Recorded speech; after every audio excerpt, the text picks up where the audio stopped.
The following podcast is scheduled for one fall. Introducing first, the ace that runs the place, Sam Tate. And his tag team partner, Rob is Warren. Welcome back, everybody, to another Scheduled for One Fall podcast. I am, of course, Sam Tate. I'm joined by my friend Warren Sprague, and man, it has been a eventful week for storytelling in pro wrestling. Wouldn't you say it's correct, Warren? I think it's getting hotter and hotter. We're getting closer to the biggest pay-per-views of the year. Elimination Chamber is only 1 week away, and AEW is gearing up to point fingers at the next number one contender, one beloved Bryan Danielson. It's a great time to be revving up for more Wrestle Talk. Thanks for having me. Yeah, I think this week's episode's theme is going to be something along the line of like mid-carders becoming main eventers. I think that's going to be the things that are on my mind the most, at least, because, you know, the clickbait title from the podcast set aside, I guess, it doesn't look like WWE is seeing Sammy as like a super main eventer just yet. And even if they do, it seems like they're definitely keeping their options open for multiple opponents for Roman Reigns. Oh man, I don't know why not. It's true. There's so many different directions they could still decide to go in when the biggest and grandest stage of them all arrives. And the swirling elements can make for some shocking outcomes still. But if I have to be honest, it does sound like the live audience is more prepared to see Cody dethrone Roman than Sammy after all. It's a real tight race, but I'm kind of low-key wondering how much Jey Uso might get elevated by this story by its end. So I'm really excited by all the swirling elements we have right now. Yes, lots and lots of exciting elements. But first, we're going to need anybody who's enjoying these podcasts to give us a like. Hit subscribe so that way you know when new episodes are coming out. A little bit of support absolutely goes a long way, and it is our duty as content creators to ask you guys just for the tiniest bit of your time to hit that thumbs up, hit that subscribe button, all the ring the bell, you know, the whole shebang. Yes, you guys know the drill. We appreciate you for going through the motions of it, just so that we know that, well, quite frankly, we're not talking just to ourselves here. Yeah. But we are grateful for every listen, and we're grateful for every engagement. Give us a shot. Even if you want to hate on us, we're ready for it. That's what it's all about. Talk to us about your specific perspectives on wrestling and where we may have let you down so far. We're trying to get better. Absolutely. And again, you guys would be surprised just how far a tiny bit of support goes. But this week we've also got I'm going to call this an impossible difficulty trivia question. I don't even know if this is actually considered a trivia question, but I got one for you, Warren, that I think spotlights a time period that is very near and dear to your heart, but a trivia question that I would be honestly scared if you got right. Ooh, I can't wait to see if I get lucky. This would be amazing. I'm not holding my breath. Right, exactly. So I'm going to take you back to the year 2005. Do you remember SmackDown Wrestling in 2005? It was one of the brightest times of my wrestling fandom because that's really where the SmackDown 6 were, right? And there were so many super important grapplers who would either go on to have really good tenures on SmackDown and be really prolific for their show, or let's just say pass away prematurely and leave us all crying for various reasons. So it was a pretty prolific time for sure. It's so funny to me. I'm not going to get too much into it because I used to hear it as the SmackDown 4, and then a decade ago, people would always say, well, you know, the SmackDown 5. Now we're up to the SmackDown 6. So just so you know, Right. You know, more legends from that era are getting recognized. Yeah, and you know, there should be. There's a lot of legitimate, especially tag team grapplers around that time who were feuding with each other just to keep each other interested and busy and getting better. But yes, the SmackDown 6, I'm going to pull up the list just to make sure I don't misname some of them. You knew I would have to. Is that the trivia question? No. I prefer no, it has nothing to do with them. That's just I knew you were gonna go there with the time period. But for the record, I like SmackDown 6 strictly because of alliteration. But do you remember Heidenreich and all the various failed gimmicks Heidenreich had? Of course. I think we referenced a couple weeks ago how he hung out with Road Warrior Animal not long after Hawk's passing to try to keep the Road Warrior legacy alive. And then we also mentioned how he had interactions with Gene Snitsky about poetry, you know? Right. So, good old Heidenreich. So Heidenreich used to come out and do a poem for a fan, essentially. And at Judgment Day 2005, I'm going to ask you the name of the fan that Heidenreich performed a poem for. Oh, it was Megan. Megan is memorable as hell. I'm so glad you committed to that. You didn't give anyone time in the comments to think about it, which is fair because I would be incredibly shocked if anyone claims that they knew this without looking it up. But no, it was actually a young girl named Alex, and he performs a 2-line poem. And it's so weird to me, like I thought about this trivia question because I was watching the Chris Jericho segment where he like smacks one of the wrestlers and then hops the barricade and slowly gets in the ring and nobody's mugging him, you know, even though he's supposed to be like a fan. And sure. I was thinking to myself how weird it is, you know, the presentation is like, well, clearly he's not a fan, you know, getting involved because no one's acting like he is, right? Like, right. I feel like that's the kind of segment where you could get like a real pop from at least the live audience if security starts grabbing Chris Jericho and pulling him away. He's like, "Let go of me, you idiots!" and he pulls off the mask. You know what I mean? But then you don't get the dramatic in-ring reveal and shit. But for some reason, that struck a chord with me when I watched Heidenreich pick up a 10-year-old girl and carry her over the barricade to this ringside table, to a ringside chair to sing her a poem. And like, he's a huge man in his underwear and she's like crotch level to him. It's very awkward. Right. And it's so rare to see that type of audience interaction as it is a physical like moment with an audience member. It's not very common outside of, you know, performers leaning into the fans to get clapped on the back. Or like a performer's kid like Dominic at 2005 Judgment Day. Ooh. Oh, same night, huh? Was that? No, that was SummerSlam. It's not the ladder match, but he was involved. Wow. So they were building up to that. It was Rey Mysterio versus Eddie, and Eddie saying, "Don't make me hurt your family." But fun tangent. First, SmackDown 6 friends, if you didn't know and you were curious, it's Edge, it's Chris Benoit, it's Kurt Angle, it's Eddie Guerrero, it's Chavo Guerrero, and it's Rey Mysterio. Yes, bullshit. I'm sorry. I'm calling bullshit. No disrespect to Chavito or Los Guerreros, but it's fucking Undertaker instead of Chavo Guerrero. I'm sorry. But they didn't work together so much, did Undertaker and the previous 5, because, you know, there was Los Guerreros, there was Edge and Rey Mysterio doing a lot of work together. Chris and Kurt were doing it all the time, right? Chris Benoit and Kurt Angle. It was those 6 who sharpened their iron against each other to make the greatest, as I said, it was a tag team core that made SmackDown that prolific at that time as all these guys got better and better. You know, good for Chavo for being considered the cornerstone of anything, if you ask me. Yeah, I mean, Chavo could have been one of the greatest wrestling characters. He's done a lot of great character work, but I refuse to get onto a Chavo Guerrero tangent because the last time Chavo was relevant in my life was when we went to see, I think it was No Mercy 2009, whichever one was in Las Vegas, 2008, 2009, 2010. And my friend brought an Chavo sign to go with his theme song. Yes.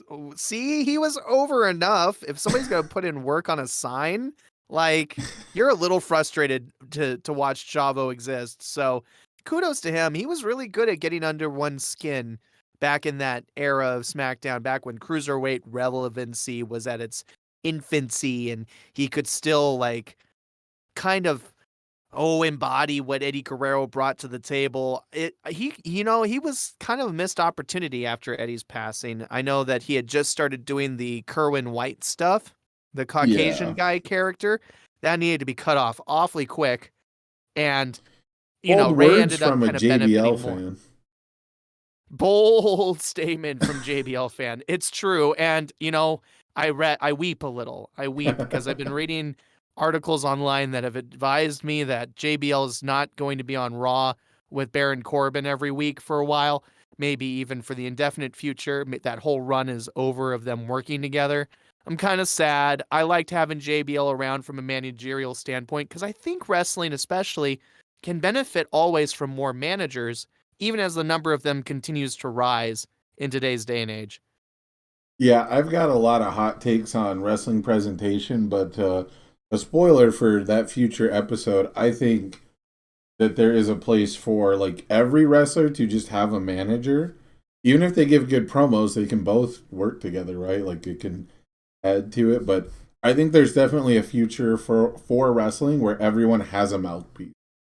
And I think that's actually a good transition to one of our topics. One of my favorite wrestlers who has been featured prominently in the past, but has struggled to really have staying power or have, I think, really iconic feuds or moments yet. Like, they're always great moments, but she always seems to miss out on, like, the really, really big ones, and that's Asuka. I'm a huge Asuka fan. I've been a huge Asuka fan on this podcast before, but my question to you, Warren, is can Asuka be featured prominently without a mouthpiece, without a manager, someone to speak basically in English for her? Well, if I'm being completely honest with you, I think personally she's already so over with me and with you that I don't think the common fan needs Asuka to have that buffer. Because as a character, especially now in her new attitude with this sort of Carney Kana twist to the Asuka presentation that we've known, going back to this character she used to embody in Japan before she came over to NXT and became Asuka, was this Kana character. We as fans generally seem to understand how great Asuka is, how talented she is. Her facial expressions especially give her so much range. And she can really manipulate how people feel with her presence. I think if you look at the folks who've needed a mouthpiece the most, we're talking about characters who are directed and presented the most subtly. And they perform the most simply. A Brock Lesnar who stands there looking blankly out in the distance, shifting his weight left to right as he just pretends to listen to Heyman putting him over, right? Or Lashley standing there flexing his muscles while MJ or MVP or what Leo Rush are standing there, inflating his aura. They're folks who do less, but Asuka does so much. She's always in motion. She's always moving her wrists, like flexing out her limbs. She's always cracking her neck. She's always widening her eyes and smiling in that diabolical way or scowling in that intimidating way. She's always animated. And I feel like if you're a type of character like that, you speak for yourself with your presence. And I think enough fans acknowledge that she's already, you heard the pop when she came out at Royal Rumble and returned. That was a plus. And then she got a second pop when she revealed the twist to her character. I think there's enough of the universe on board for her that she just doesn't need one. But I hope you have a counter argument. I'm curious what you think. So, I'm not opposed to reading subtitles. I've thought if they just gave the viewers at home subtitles, that would be really cool. I watch MMA. They just have a fucking translator.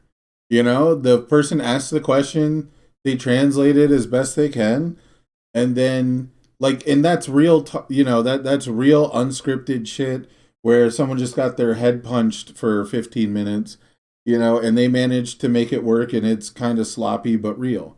And like if you had a scripted, pre-approved kind of, even if it's improvised, right? Even if it's improvised and basically what you want to convey, and the translator is good at the promo delivery.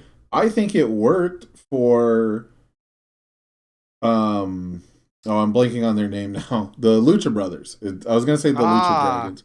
Okay. So No, but I thought it worked pretty well for them. I thought they did it about as good as you could. I don't like the Penta says part of it. I always thought that that's kind of like a very excuse me energy. Yeah. So I didn't pop for the Penta says, but I was a big fan that like Penta gets to spit his promo, and people who know that language get to enjoy it. And I think that that's a huge market that you're missing, right? That's especially when it comes to the Latin American fans and stuff like that. But so like not allowing fans of that region to enjoy even a little bit of their own language, I think is missing the point of bringing together wrestlers from all over the world, right? It's kind of missing the point of making sure that you have wrestlers from abroad. And so I would love for her to do promos in her native tongue. They've tried it out a bit and I didn't hate it, but the main thing is that she's always just doing some weird pose, or she has like the body language that you're talking up to me just comes off kind of weird because no one seems to know how to react to it. The other people that she's working with never seem to, there's no flow. And even in the ring a little bit, it seems like there's miscommunications and stuff where they're just not clicking. And I don't want to blame that on it being like women's wrestling is still fairly new compared to men's wrestling, because I do think that you see that in general just a little more, right? Like there's a little more mistiming or miscommunications with women's wrestling, but it seems with Asuka it's also just a little bit more than the average match. So that's what I want to see get solved. I want to see the timing. I want to see people working together fluidly, having just a better flow. And I think you'd get that a lot better if there was a translator for when she does promos, especially face to face with people. I think it's a neat premise. I empathize with the notion of wanting to hear her speak her native tongue for her native people, because there's just so much conviction that would come from that. And representation matters. It just matters, right? Well, of course it matters. That's the point of having a global company, to your credit. You're absolutely right that it's important for people all over the world to be able to connect with the individuals of their nationality that they're rooting for. And with Japan having such an incredibly prolific and important, that's my word of the night, guys, prolific. Please have a prolific counter in the corner. Ding! With her having such lore in Japan and being so celebrated internationally, it's understandable that we'd really want to put her on a pedestal here and let her shine for who she is. I respect where you're coming from. I understand from, past use of her that it almost feels like the reactions of the performers in the ring with her haven't really put over what even they're supposed to feel. Is that what you're feeling? You're seeing like maybe Asuka's shaking her head at the hard camera saying, "No one is ready for Asuka." And everybody around them is just kind of like, this is her shtick. They're not reacting like it's a valid and true statement, like it's just a catchphrase at this point. They're not actually intimidated. The character had lost its oomph and its crunch, dating back to when Asuka was really starting to use that in that transition from NXT to WWE, because in NXT, she was so successfully put on that pedestal. Wouldn't we agree? Well, that's the environment where people care about the in-ring performance the most, and that's obviously where she shines, considering they don't give her the most promo time, and when they do, it's always just in a weird. It just seems like the timing is off. That's the best way to put it. It's whether it's physical communication or verbal communication. It seems like the reaction is just a little delayed. People aren't sure when she's done speaking, stuff like that. I think also, I think a big issue too, and this might just be me, this could just be a personal preference thing. Not saying it's necessarily an issue, but there is like this weird perception or, production level thing where the women's wrestlers act like high school bullies a lot. Like female heels always act like high school bullies. And when Asuka is like smiling at them and doing like her "I'm a crazy murder face" gimmick, like when she, like when she's doing all of her threatening aura bullshit, they just like scoff. They scoff and they go ew, and they twitch their eye at her and then walk away flipping their hair as if girlfriend, and it's just not the right reaction. Right. It's because there's just unequal booking and prestige and power there. There is a lack of Asuka being kind of telegraphed to the rest of the roster as on the same level as a pissed off Charlotte or a badass Becky or, a perfectly Karen Bailey. So it's like there's almost a disrespect because those performers don't naturally and innately, or their characters even, not even the performers, but just the characters, they don't know Asuka's point. They can't understand her. It doesn't hit them hard. They just think it's her shtick. They find it less intimidating. And there's just that disconnect between how Asuka can and should, and really even despite her, arguable misuse on the main roster, she's still a multi-time women's champion. She's still a legitimate badass, having won some of the more memorable title opportunities I could think of in the last couple of years, like that Money in the Bank win, where, during the pandemic, which ended up being basically a Raw title belt automatically because Becky went off to, become a mother.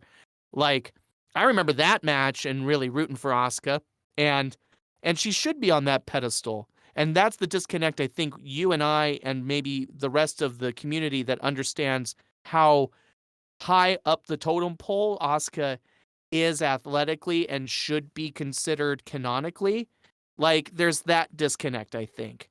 And so you're not wrong that having somebody stand by her and legitimize her promos with their own power and their own translations and their own justification of her strength, I can understand how that would add another layer of validity to how strong Asuka can be. So you've got me twisting my mind around on who would be fun to see by Asuka's side trying to put her over. And I've got some creative ideas. Should we kick some around just for fun? Sure, I guess. Who do you got? Well, the first one that comes to mind for me is somebody who's been off television consistently for a while, bouncing around, assisting with various independent projects, even making appearances for Japanese companies lately because not a whole lot more interests them on the main roster from a storyline standpoint.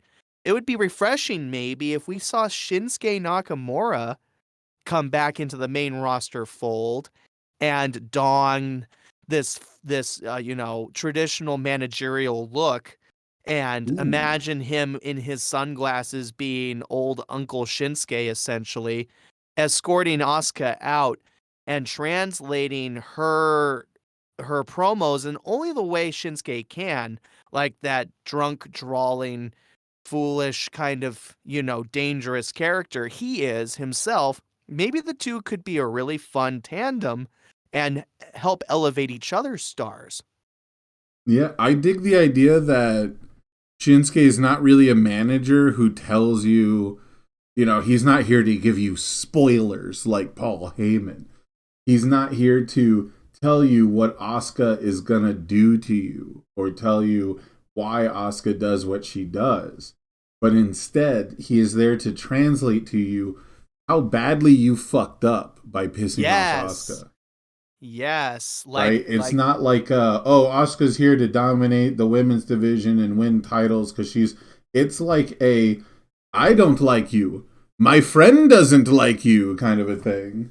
Yes, exactly. Shinsuke himself doesn't have to say much. We can have a darker presentation of the stage or the ring, almost like Shinsuke's own ring entrance, where the spotlight is all we see once he gets into the ring. We can have that moment with Asuka center stage. She speaks her mind first, or either way, I guess. But in my mind, she speaks her mind first, and then Shinsuke collects the microphone and basically implies that somebody's shit the bed. Yeah, and now Asuka is coming for them, and they better be ready for Asuka. Come on, right? Like the two of them together have legitimate international prowess that has, to a certain extent, superseded poor booking on the main roster. So the two of them coming together to truly solidify one another and kind of converse through each other's energies almost seems like a fun and refreshing match for me. Yeah, I kind of like the idea of like Asuka's like this Tasmanian devil style character who's just finally lost it and is just here to beat the shit out of anybody and everybody. And Shinsuke is like tasked with keeping her in line almost, or like, you know, just guiding her away from picking fights with literally everyone and stuff like that. Because a big thing would be, I think that the hardest part about that presentation is people will want to see Shinsuke so much. They'll want to see Shinsuke perform and wrestle. And I don't know how much time he has left in his career. You know, he's been around for a minute, you know, so he's definitely slowed down his schedule, right? Well, he's a Tanahashi contemporary. Is that what we realized when we were watching New Japan Pro Wrestling together? Was he was one of the three who came up with who, Right. and I might be butchering all these wrestling legends over in Japan, and forgive me. I truly mean no disrespect. They can't but say your name, it's fine. I mean, many people can't for some strange reason. It's spring, you guys. Stop! Boo! I am not Italian pasta sauce. Well, American Italian. Let's move forward. I feel as if, like they're, whew, I feel as if Shinsuke doesn't need to be in ring as much as he used to, because you're right. He's done his career. He's made an amazing mark, even in WWE, with what time he has had with them. And he does have an aura of a specific type of star. And he could pivot and just do something different. And that's not to say he couldn't get in the ring and still do stuff, but a shift of his own focus could get him on TV for different reasons and use his character in a different way. He's always had that fantastically unique charisma, much like Asuka. So why not explore it in a different role?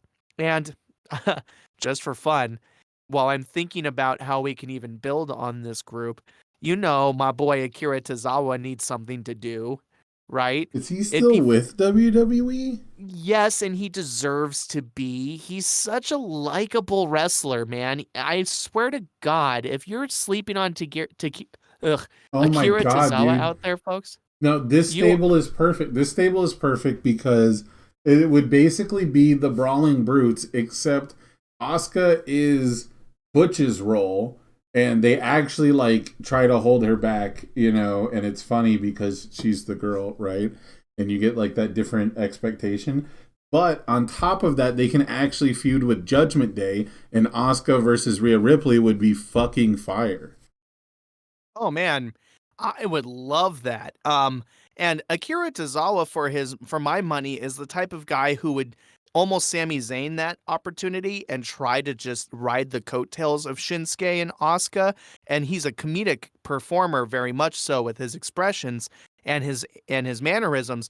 So for at least the beginning of the storyline, he could just be trying to hang out with them, and she could just kick the shit out of him repetitively to continue to put over her danger, the dangerous aspect of her character. And then Tozawa, quite frankly, could still want to come back next week and just get more and more beaten up, but he's just in love, right? It's just kind of a fun, like, dynamic that could help folks who don't have a whole lot going on otherwise have something to do, and all the while make Asuka the centerpiece of this strange chemistry, you know, Right. hurricane in a way.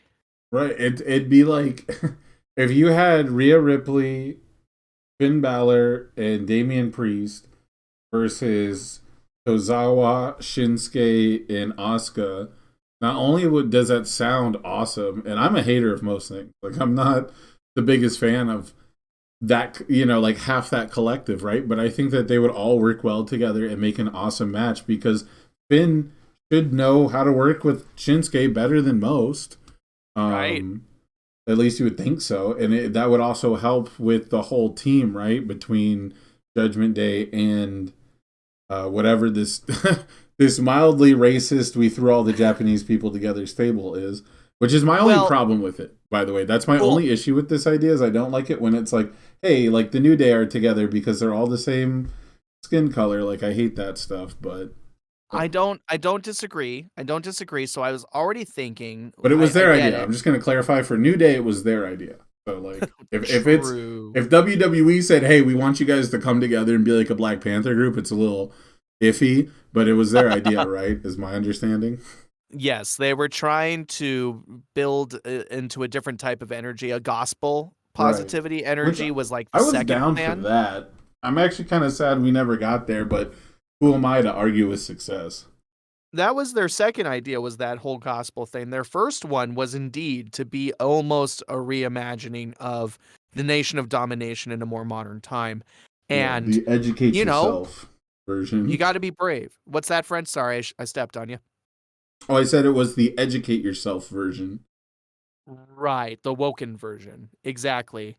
So, but going back to your point, what I do like about Judgment Day is that there is a variation of nationalities. There's two from the UK. I believe that our friend Damian Priest is Puerto Rican. Ooh, and okay. yes, if I remember from the Bad Bunny stuff, they bonded over being Puerto Ricans together. And that makes Dominic Mysterio, obviously, I'm going to just assume Mexican heritage, right? So we've got some Latin, we've got some UK. You're right to think that there needs to be a splash of one other identity, preferably a bruiser, because we don't have that muscle in this little Asuka, Shinsuke, Akira composition. So it'd be fun to brainstorm with you some person of a different nationality that needs something to do, who could provide muscle to something that's already got this kind of chemistry. And I'm literally wheeling my hands in the air right now, thinking and trying to generate who would fit in some muscle, different nationality, who can hang with these guys and have some presence. So, I mean, we did just mention the New Day, and my only thought process for who else could be like a mouthpiece for Asuka was actually Xavier Woods, was like a New Day style presentation because they're both content creators on YouTube. Asuka has her own fairly successful YouTube channel where she mostly goes around Las Vegas trying new food.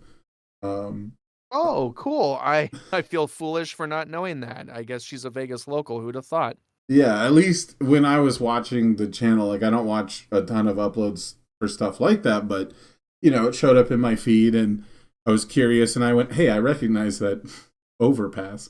So, and she goes, she's just gone to places on the Strip and other Vegas places. And so, I think it would be really cool. I think she's done some up, up, down, down stuff, but I don't know if she's like a regular. But I've definitely seen her do like video game content on her own channel and stuff like that. So I think it'd be really cool if they teamed up together and had a run where it was just Xavier Woods putting over all the crazy stuff Asuka does. And again, it would be very much like the hold on, you don't know what you're getting yourself into. Like some girls are saying some mean shit to Asuka, and Xavier's like, you don't really mean that, And okay. Well, then what about, let's try this. Pivoting just a tad, one more guy who needs something to do, not quite a bruiser, but certainly a technician, somebody who would have chemistry with anybody we've talked about between these two groups, Judgment Day, and I don't know. We won't try to name our friends from the Far East so far. But what about Drew Gulak? I feel like Drew Mm, Gulak's perennially underrated as a speaker. He even got some time doing the whole PowerPoint shtick on Raw that many may have forgotten, but I didn't, because he's fun in that mouthpiece role. But legitimately in the ring, one of the most underrated superstars, almost on the same level as a Montez or a Chad Gable for me, as far as truly in need of more of a highlight simply for what he can do. I think Drew Gulak could be that guy who's like, I wouldn't say that if I were you. You're speaking to Asuka. I just want to remind you of that. She will break you, right? yeah, like, so I guess it could be the kind of thing. What if it's like a nerd character? Like, it's like a nerdy character who happens to just understand Japanese and just starts translating stuff. And it's like Asuka's been saying this shit the whole time, right? Like, Asuka's been saying stuff like, I'm gonna snap every bone in your back and I'm gonna twist you so far around that you can lick your own asshole and shit like that. And it's like, holy fuck, dude. Like, you Ooh. know? Like Dude, she what about Bronson Reed? Bronson Reed who? just came back on Raw. Bronson Reed was on NXT for some time and got some love from Triple H for a few years. He made a very brief appearance on the main And make me roster. Google a Was fucking NXT wrestler during a podcast. You son of a bitch. It's nothing personal. You'll need to know that Bronson Reed's been back in the WWE for a few weeks. He's participating in the universe or Who the the fuck U.S. is title this guy? elimination chamber match at the elimination chamber. He's a big guy. He's not extremely known for his personality by any stretch of the imagination, but he's one of those types of athletes that, depending on your perspective, can be kind of deemed as like once in a generation type of guy. He's Is he a obviously Samoa Joe massive. type? One You more said time. you said technical. Is he a Samoa Joe type? No, if he's more of a bit of if I had to pick one, I mean, I think they're trying to play him off as like a Vader type. He's extremely agile for his size, but he's a bit over that 300-pound mark.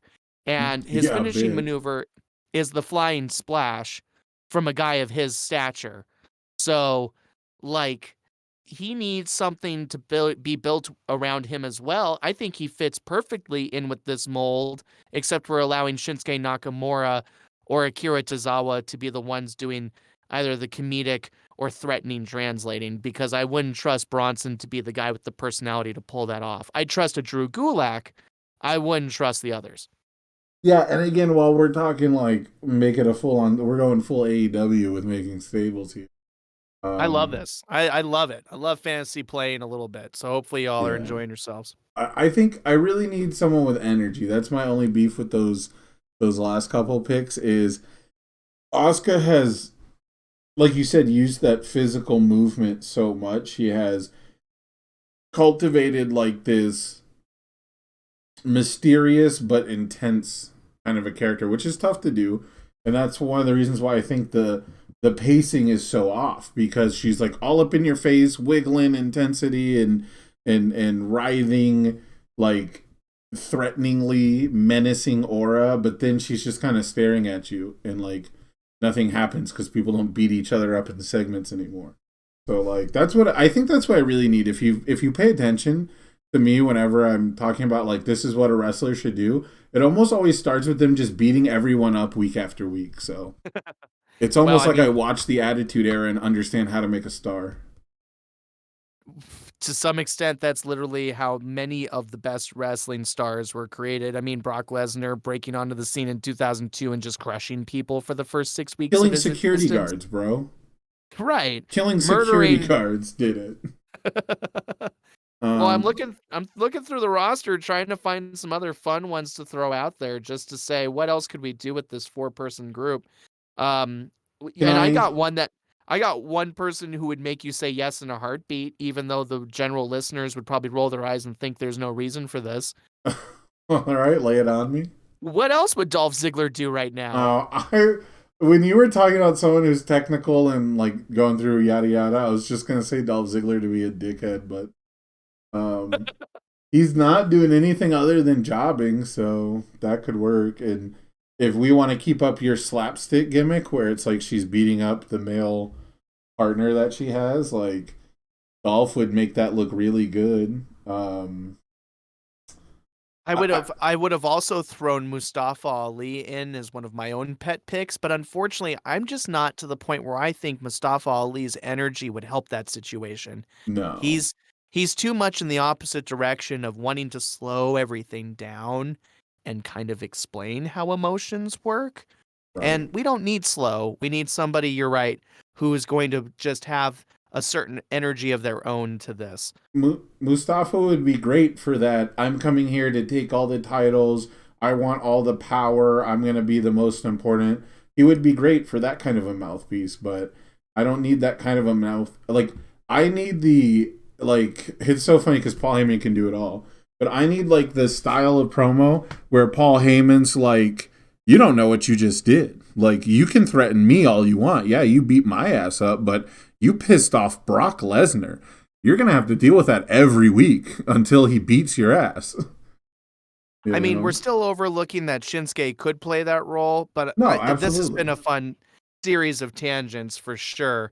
So I go. I want to ask you, if we didn't give Asuka a mouthpiece, if we didn't have her do promos, is there still the potential? Because it feels so weird to say she's not being featured. You know, I asked the question as if she's not featured prominently, which she is one of the better booked females. I'm not saying that, right? She is one of the better booked Right. women's wrestlers. So, Especially historically. right, she's the first ever women's Rumble winner. She is a 3-time world champion, a 3-time tag champ with 3 different partners, and like, unfortunately, title belts just really don't mean that much to me anymore. Like, they haven't meant anything for a long time in general. It's the storylines that typically get featured around them, which even having a belt doesn't guarantee you TV time or storylines anymore. So, you know, looking at you, Dean Ambrose, United States title run. Years ago. What? Dude, You don't the titles remember have been his more than ever. Look what? who's the Intercontinental Champion. Gunther is killing it right now. Look at who's the US champion. We've talked about how the US Championship has been elevated on Raw as the top title there, and they're doing it well.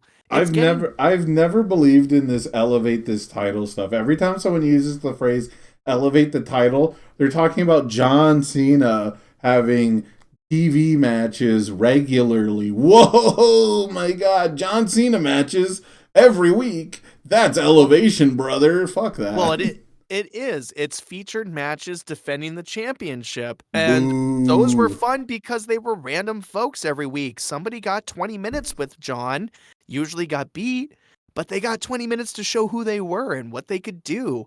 And for some of them, I'm a fan of what I'm a fan of. I refuse to be part of the herd who worships those who are full of accolades. I have a personal taste. dude, the belts mean more now than they have in years. That's my standpoint. That's true, but that's still detached from what I'm saying. Fine. I'll quit fixating on one segment of your overall argument. Thanks for putting me in my place. You're also going to ignore like the Austin Theory title runs. I'm just saying. So it's one of those things. It's one of those things where being a champion 3 times in 5 years, like, it doesn't mean a whole lot anymore, especially if you're a transitional champ, which Asuka unfortunately has been in the past. And, you know, like when But we're entering a new Asuka canon, okay? right. We're entering a new opportunity here, even now. And I do feel like she has this I think she's going to win this Elimination Chamber match. I don't think anyone Ooh. else in that field is ready to face Bianca Belair at WrestleMania. You're saying they're literally not ready for Bianca? They're not ready for Bianca. Only Asuka is ready for Bianca. And just imagine how physical that match is going to be. I don't think Asuka goes over, but I do think they have one of the better matches of the weekend together. And when you look at the rest of the field of this Elimination Chamber match for that women's number 1 contendership, there's just no one else on her level, nor with enough momentum behind her.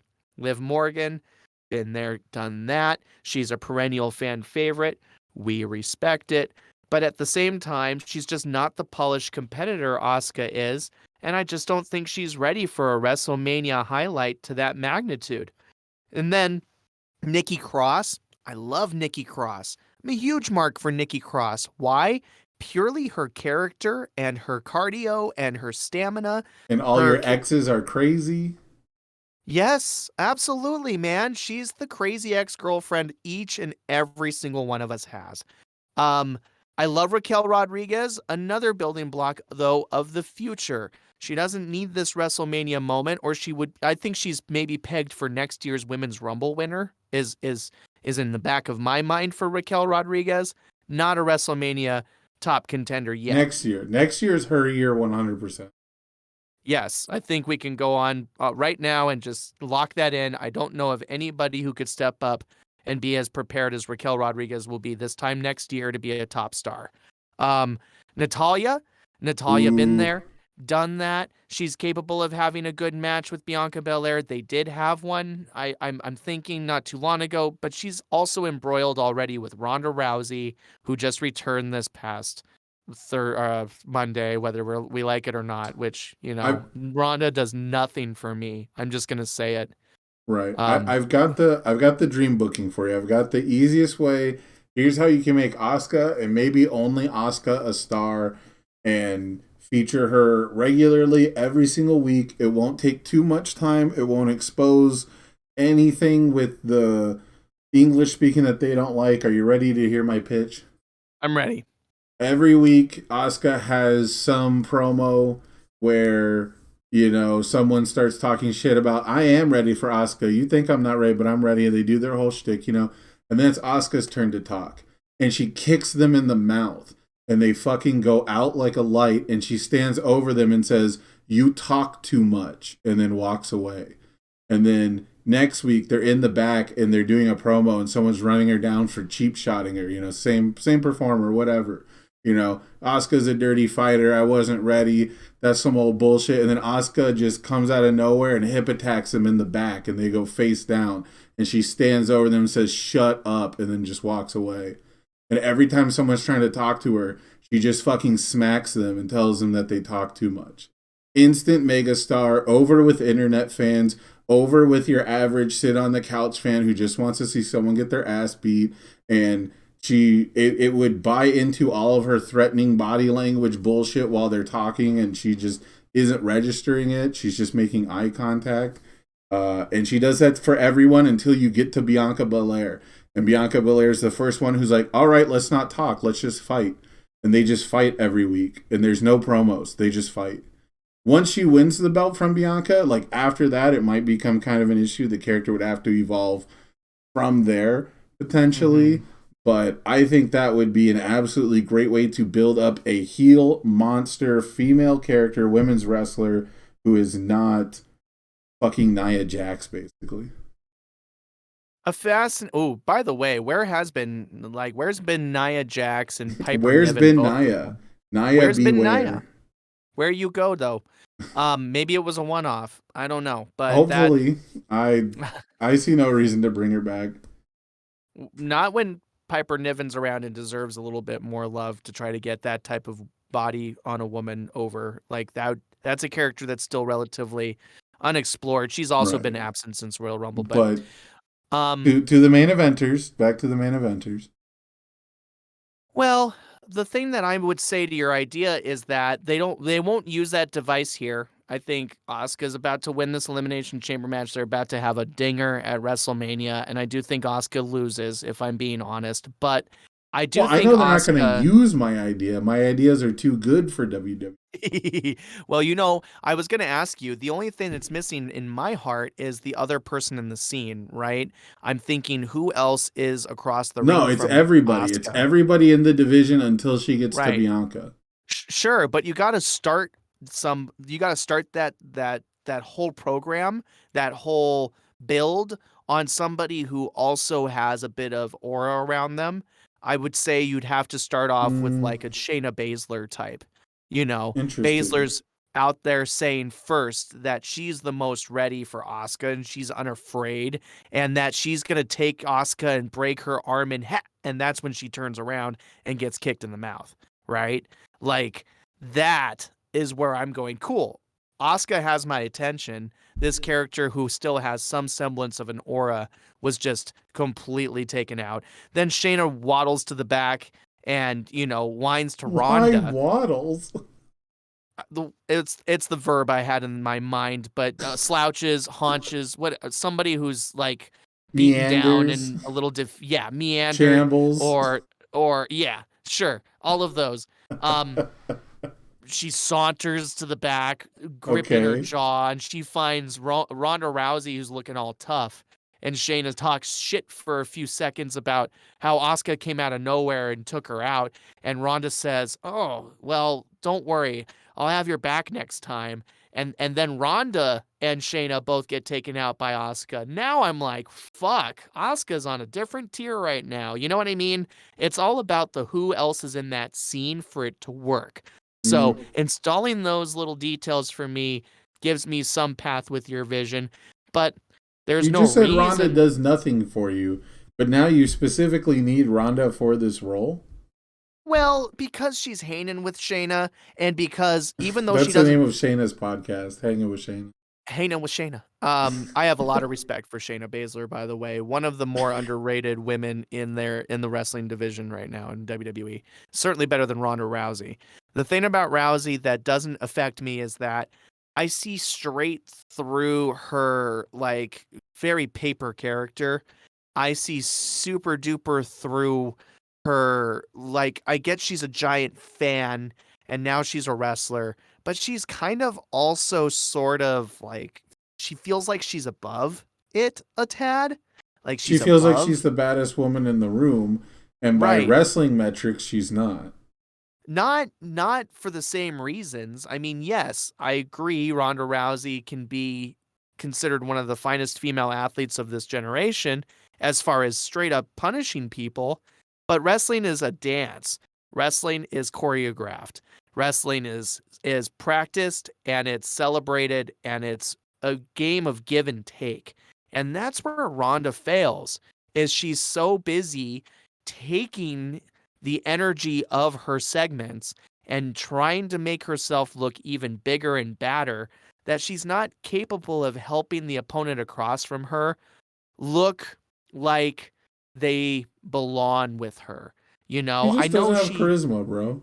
What's that? She just doesn't have charisma. That's the worst part.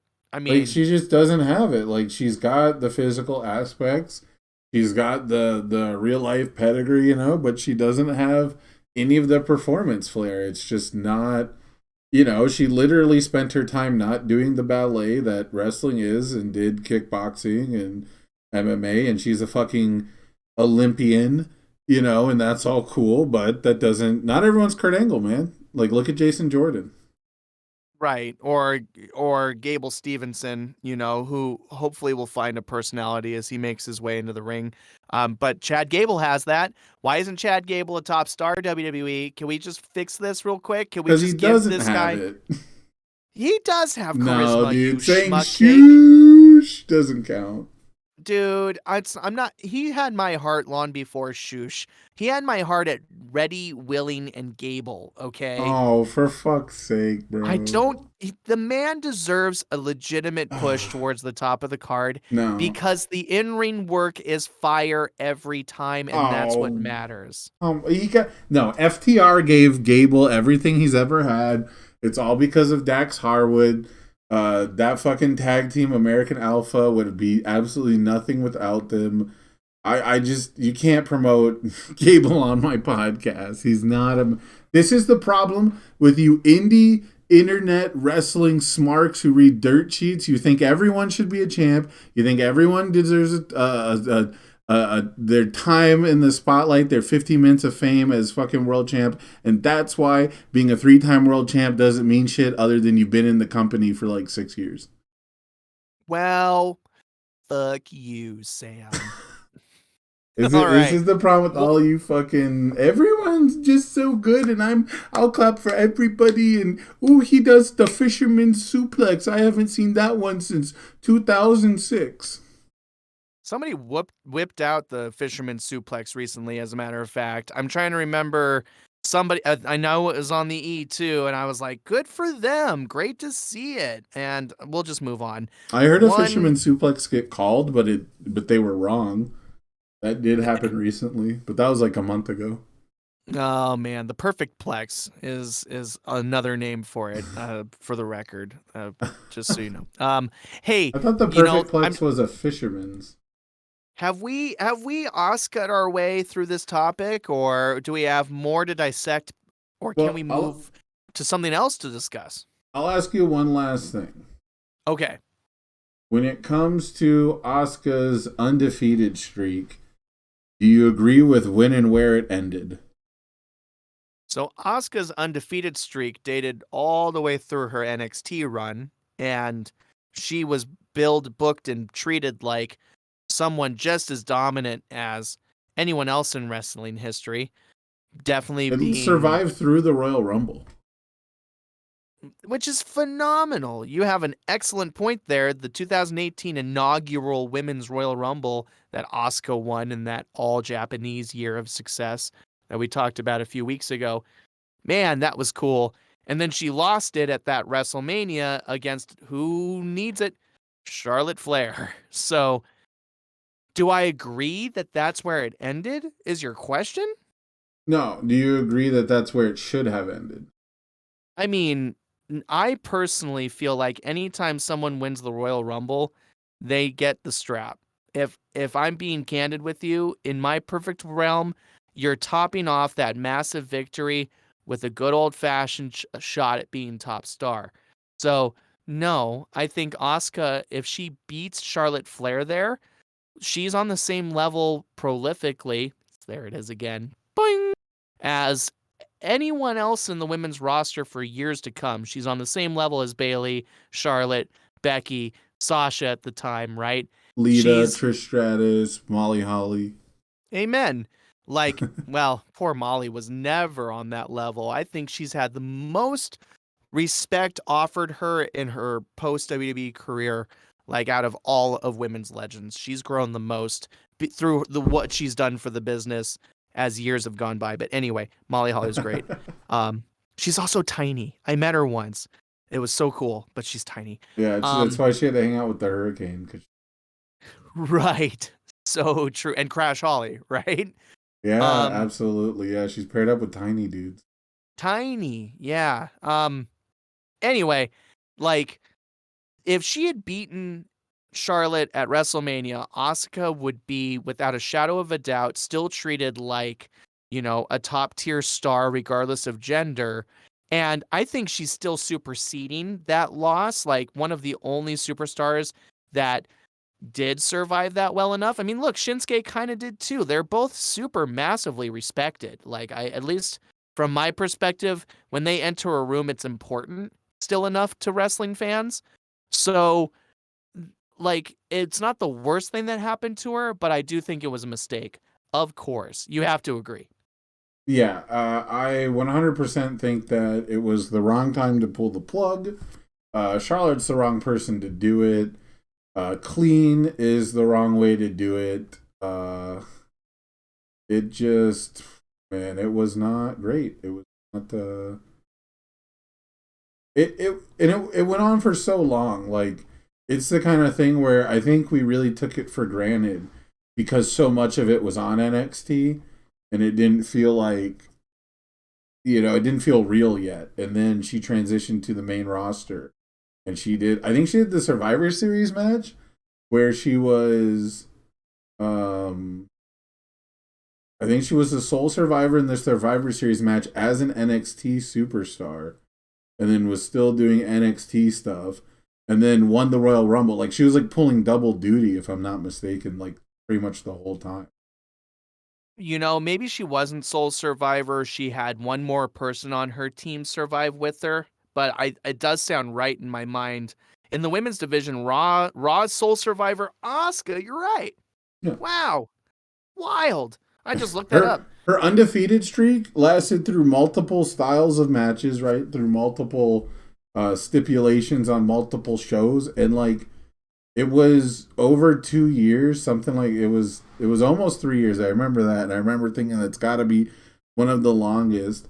but no one ever talks about the actual number of matches. I never hear anyone talk about the actual, like, X and O count, stuff like that. So it feels like a totally wasted opportunity because, I mean, when people talk about Goldberg, they still talk about 172, right? Oh man, of course. I mean, it's mandatory. It's the kind of thing where, or was it? Oh no, it was 173 and 0, wasn't it? I don't remember what the the official bottom was. line is there was a shit ton of wins in Goldberg's career in a row. Like, Yeah. So it was like 100 and yeah. So I remember in the card game they had a fucking reference to it, and I remember I think people said like the reference was one off, but I'm watching the Raw versus Nitro Reliving the War series, and he's actually keeping track of his literal undefeated streak, not his kayfabe undefeated streak, because I don't know if you knew they were different. uh-huh. And so my numbers are totally off right now because I'm like watching the newest episodes and they're keeping track. So I don't know what the actual numbers are from the kayfabe Goldberg streak. But the point is that people, they have the count. It's 173 and 0 or whatever, and I don't see that for Asuka. Well, Asuka should have had shirts with her fucking streak on it. And so like every new milestone, someone has to buy a new shirt, shit like that. But no one really talks about it. It seems like a fucking fever dream from years ago.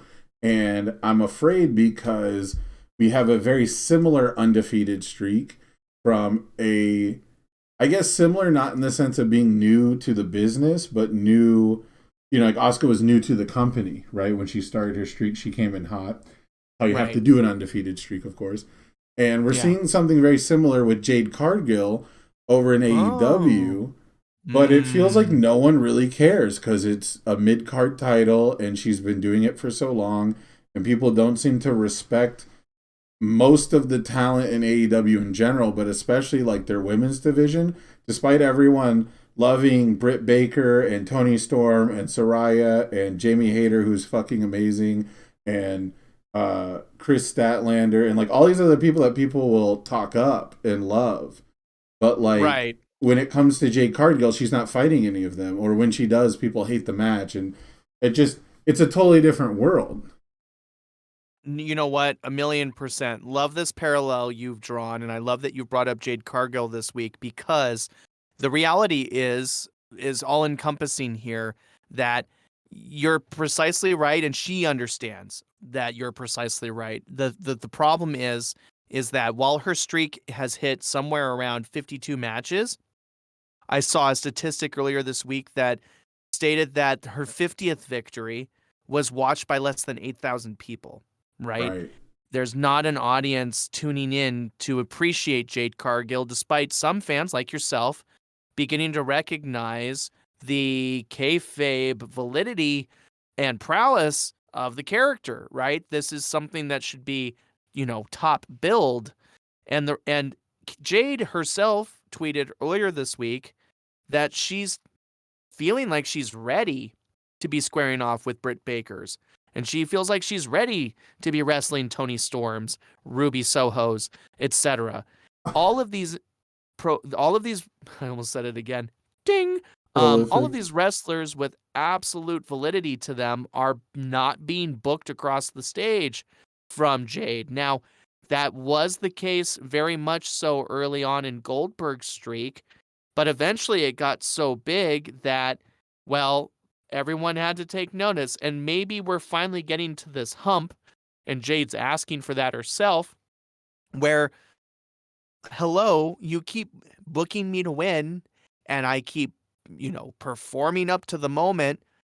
Put me with some people who can hang with me, give me a William Regal, if you will, to stretch me out and let me see what I've got, and she feels ready to be taking on longer matches with more impressive stars. So, I mean, the star herself is asking management, let's move this along and let's get some spotlight on this situation. You guys want me to win? You want people to believe in me? How about helping me by beating, or at least wrestling, some of these more, higher tenured stars, for lack of a better phrase? Yeah, it's funny because I feel like Jade Cargill has embodied a lot of the themes here, where her her undefeated streak doesn't seem to have a ton of worthy prospects on it. I think the last thing I saw, she passed 500 days, which is very comparable to Asuka's. And again, I don't know the actual count for Asuka, but we're at 51, 52 for Jade, and Right. it's super funny because I'm not a huge fan of squash matches. I'm really not. When I say like destroy people, I don't mean it has to be like a squash match, but it has to be close. It I mean, just look at what it did for Brock Lesnar's career to squash a John Cena. Literally the toppest of top guys, and people really did criticize it, but overall the reception was super positive. And like, I don't think an AEW is the right environment for that. So like, when Jade Cargill's having really competitive matches with legit Layla Hirsch and literally no one else that I can remember their names of, and Right. Yeah. There Layla really Hirsch is. was so long ago, it just always seems Ember Moon, like we should be really high on Ember Moon, and yet I watched like 3 matches between the two of them week after week after week, and it's just like they don't work well together. There's a lot of people who don't like Jade Cargill or her in-ring performances, and I can't really fault them. Like, she hasn't had any super stellar matches, and all of her best presentations have been squash matches against jobbers 2 years ago. Well, it's just the slowest of builds under the radar, right? And Well, she might not be ready for those Britt Bakers, I guess, is like the point I'm getting to, right?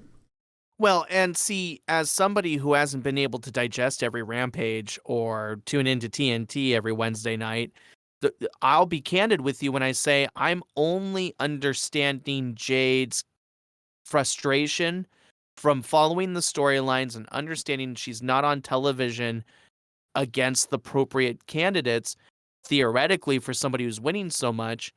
And the thing is that she is green. She's been green for she's been labeled green for several years, and she's probably begging to be to be seen as something more. But right, can she wrestle a 15 to 20 minute like competitive contest? Does she have a deep enough move set to give us something to chew on? Can she take enough bumps to give something back to her opponent? Those are all questions that she's even begging to have answered now. So only AEW management knows why they're not giving her a more canon-friendly set of competition at this point. Why is Ryback still squashing jobbers, right? Like, Right. why is Omos or Veer or insert big giant, killing machine here? Why is this continuing?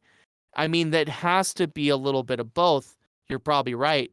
But when it comes to carrying herself like somebody who believes in her own ability, when it comes to Goldberging the situation, she's doing great through her first 50. The question is it going to take 120? Is it going to take 150 before the management believes she can go that 20 minutes with a Britt Baker? Athena and her, have they even wrestled? I'm not sure if Ember Moon / Ember Athena. Moon, Athena, yeah. Yeah, I'm not high on Athena either, so I'm not surprised that Athena would put over Cargill. I think that's one of the higher, elevated names she's taken out then. Like, I'm going to go through this list. I'm going to go from her most recent matches, and I'm going to keep going. And you tell me when the last time you saw any of these wrestlers in a match, like on TV at a current time in the last year, okay?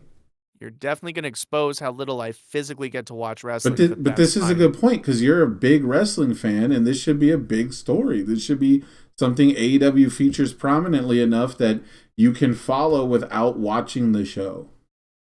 Ready. All right. Red Velvet. Not the second time. I think that's the second time that Jade beat her, right? Red Oh, Velvet. we're gonna get there. Red Velvet Okay. on the 1st of February. Cool. Sky, I mean, Red Velvet was one of the first contenders for the AEW Women's Championship and has not sniffed it since. So cool. I know a Red Velvet, and so is that a she yes would or a lose. no? Yes. Have you I can watched Red remember- Velvet wrestle in the last year? No. Okay, so it's a no. Okay. Sky Blue. No. Okay, I love that they're color coded. Kiera Hogan.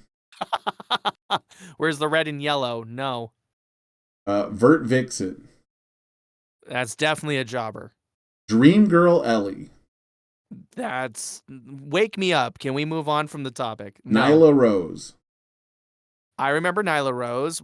Wait, You do am I remember thinking- Nyla Rose, but when's the last Wasn't time you Nyla watched Rose like the second women's champion after like Riho? Yeah, fairly. Yeah, Rio. She's the one I'm pretty sure who beat Rio. See, like Nyla Rose, interesting. That's a hell of a win. Like that should matter big time, personally. You would think. Okay, you would think. You would think. I do think that was their first meeting, which is the most interesting part because a lot of these are repeats by this point. Marina Shafir. Oh yeah, that'd be Roderick Strong's wife. I know of her, but I haven't watched her wrestle since she got released by WWE. With Trish Adora. Good. Thanks for moving on. No, what a terrible If you name. want me to move on, all you have to do is not talk, and then I'll naturally move on. Hobby. No, I'm having fun. Keep going. Yeah, I'm so making Trish fun of these Adora. ring names. No, terrible name. Moving Willow on. Nightingale.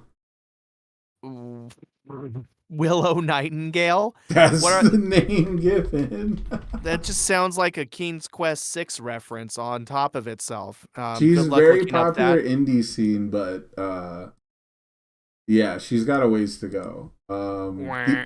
Diamante, Diamante, no. Athena, That one I know. That was probably the biggest win to Jade Cargill's, career at that point. yeah, Madison Rain.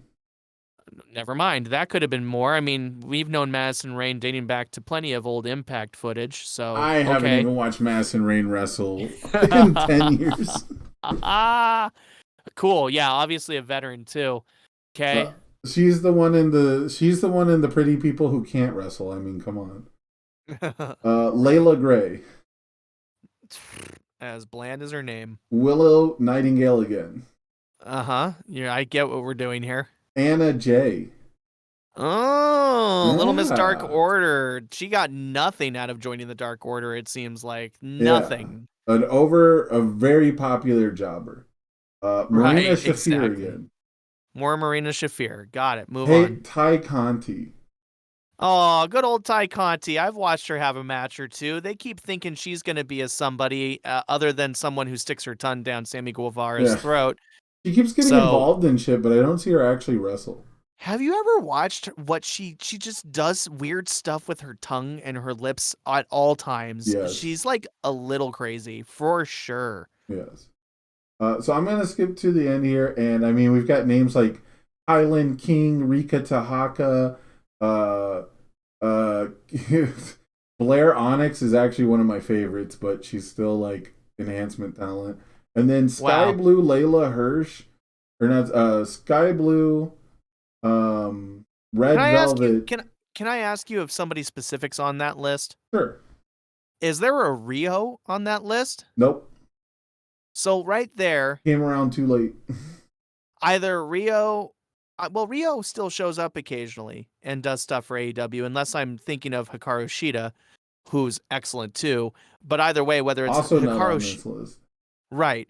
Well, a Rio, or I was thinking maybe a returning Chris Statlander is the perfect opponent to kind of begin Jade facing more ding Right. more important characters, because if Rio especially is across the ring from Jade, it's a believable beatdown despite the fact that Rio is the original AEW Women's Champion, right? Right. So A believable, totally understandable, now we're paying attention type of win. Like Yeah, so you've got to go back like 3 months to get Nyla Rose, who is like years removed away from her women's championship run. Then you Even have to go still, all the way back mhm. to the 5th of January. You have to go over a year back to get Ruby Soho, who Oh, was okay. one of the biggest opponents she had, but Ruby is, I'm sorry, bro, she's not a main eventer. She's never been treated like one. She debuted to a massive fucking pop, but who doesn't in AEW, you know? And then she She got feels fed like to she feels like AEW's Liv Morgan, you know. right. She got fed to. I mean, they were teammates, but she got fed to Jade Cargill, and then right before Ruby Soho, Jade beat Thunder Rosa, who went on to do much more important things than Jade after that. So, like, Whoa. other than that, there is not actually a main eventer on this list, right? Like, she doesn't dabble Mm, in the main event. People don't come down to her level. They do tag team shit against other main eventers. And so it's just time for Jade Cargill to either be proven to be an actual star or admit she can't fucking wrestle and let right. someone who can wrestle have that belt. Well, see, there it is then. I mean, that's the Goldberg comparison ready to go because everybody remembers if you've watched your wrestling history how Goldberg did his 3 moves of doom until it was over enough that, they started to work him a little bit and William Regal, famously exposed how little the guy could keep up with, a halfway decent in-ring grappler. Maybe that's precisely what's truly going on, and that Jade is really good at her 3 moves of doom and carrying herself as a badass beatdown artist, but But maybe she's unwilling to help anybody else, look good. Maybe she's unwilling to take bumps. Maybe she can't.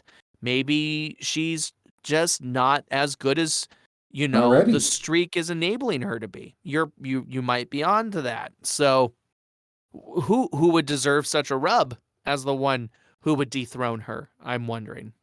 Um, at this point, I hate to do it for someone who's debuting, but if they're a big star who's crossing over to debut, it's just kind of par for the course for AEW.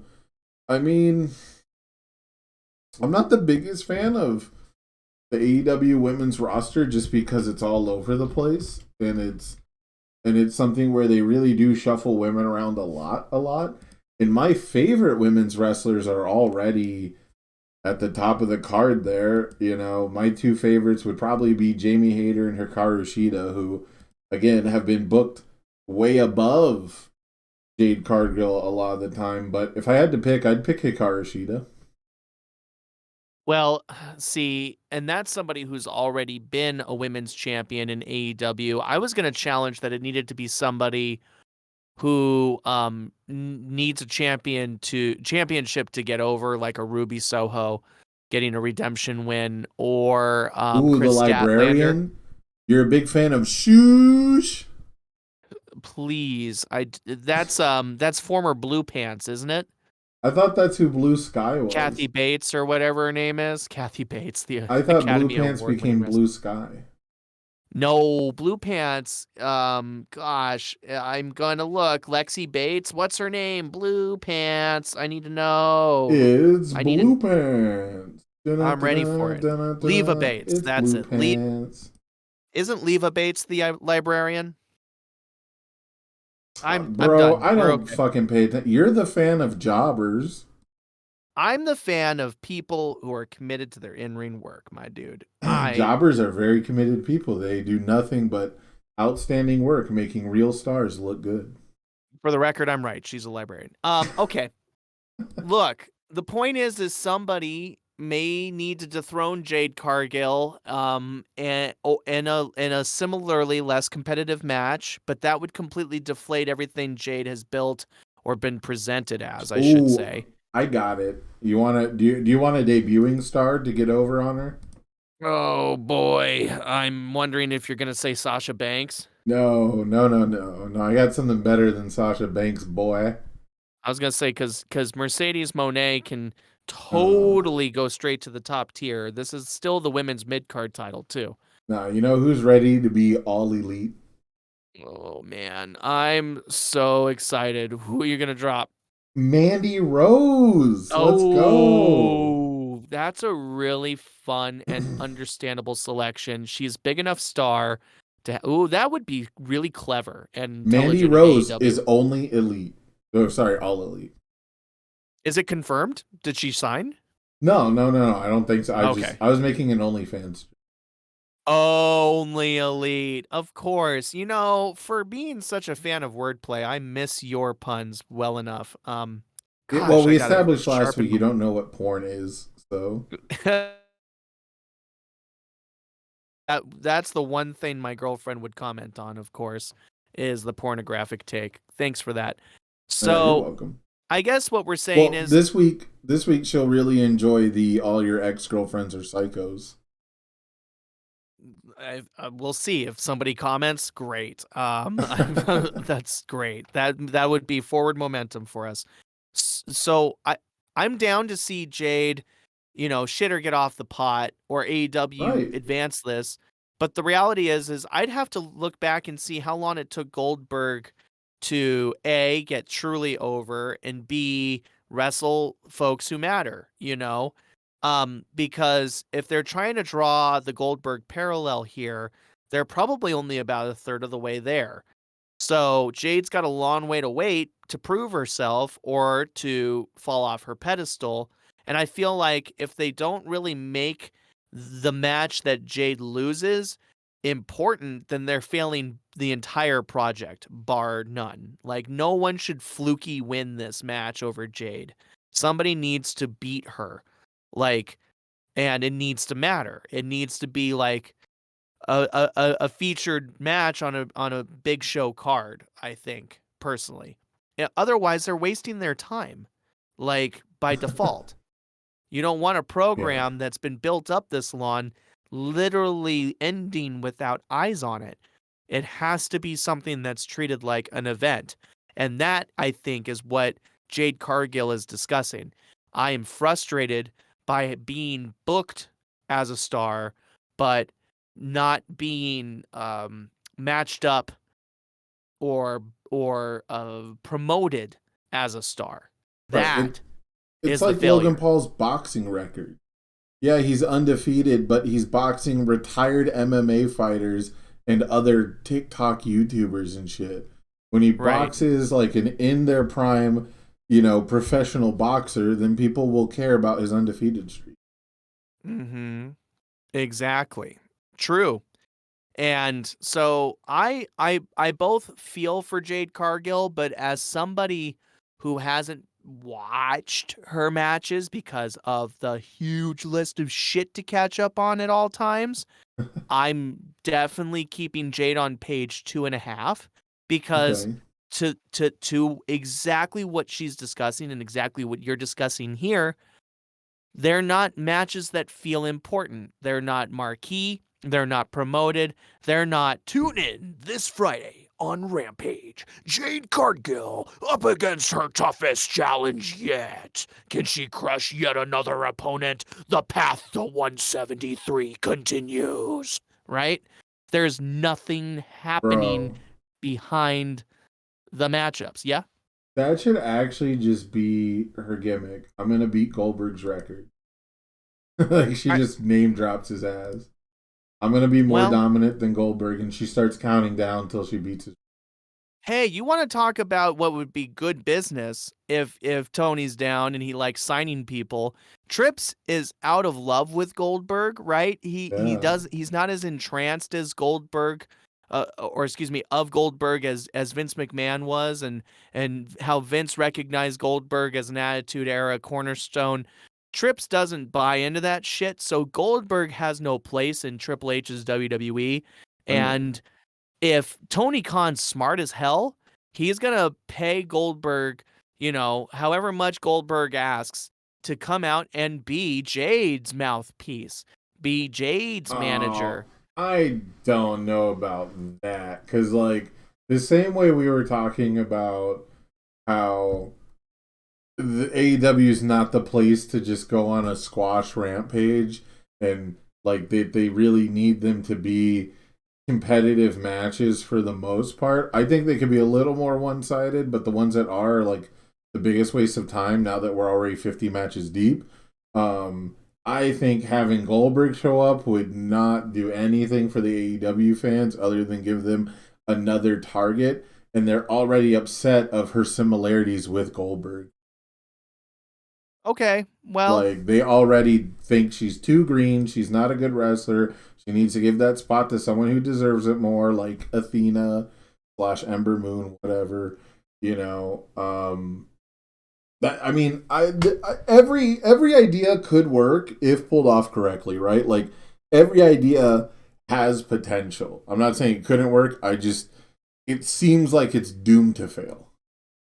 well, when are you taking the title off Jade, or when are you hitting the accelerator on her push? What needs to happen, Sam, from your take? So, if you want to, I would accelerate her push. And all those women we talked about who have not fought her, who are, in the talks for the main event title, but have never had a match or a feud with her, they're all targets. I think the story. So here's the story for Jade Cargill going forward. I'm going to do my little dream booking scenario because it's my podcast and I'm always right. So for me, Jade Cargill goes out and she has a list. Not the list of Jericho, but the list of people that she has not defeated in AEW. Because being undefeated is not good enough for you people. Being undefeated, being the most dominant TBS champion doesn't matter enough to the fans here. They still don't acknowledge her, appreciate her, whatever. So the only thing left to do is to systematically go through and check off every single name that is on the AEW roster left for her to beat. And she goes and she does it, and she eventually has both titles. And then I've talked about this storyline before. This is a storyline that I think is ripe to happen if you have someone who has multiple belts, but she ends up losing at least one of her titles because after that point she has to pull double duty. As a double champion, she has to appear more often. She has to defend more often. She has to schedule more appearances, etc., etc. And I think that's how she eventually loses her streak and her double title. Her whatever. There's no name for when you just have like the main title and the mid card title, right? Oh, I wouldn't believe so. Okay, Just 'cause yeah. I feel like there's a term I'm missing, but super champion, right? Like that's how she would eventually lose her streak and eventually lose at least one of her two titles, probably both in rapid succession. Then you can bring her off TV, you can repackage her, and she can begin her life as a normal superstar who has losses on their record. Well, I mean, there's your pitch, folks. What do you want to see happen to Jade? Are you like Sam? Are you calling out that maybe her in-ring work isn't up to snuff and it's time to move on? Or do you think that the storyline he's writing to just give her a shot at running roughshod through the rest of the roster before she comes toppling down in a fiery blaze of humility? Is that the direction you're looking for? Where's your level of patience with Jade Cargill and her role in AEW at this point as TBS Women's Champion? Let us know down in the comments. For my money, my friend, I'm not thinking that they should let this go unchallenged much longer. If Jade herself is going on Twitter and saying, "Yo, give me a fight," then let's have a fight. Let's give it some decent promotion. Let's let her work 10 minutes and see where she's at, and let's let her beat somebody like a Riho, quite honestly, to give her that notch in her belt and go from there. Decide how many legs has she put under her, and is she really ready to start pushing herself harder or giving back to her opponents more? That's I'm still saying we have room to build here, but I can tell that the pressure cooker is heating up. So let's Right. It'll be interesting to see what happens. Well, and I don't want to talk about this one too much, but You know what else has been less than spectacular as far as title runs in AEW goes?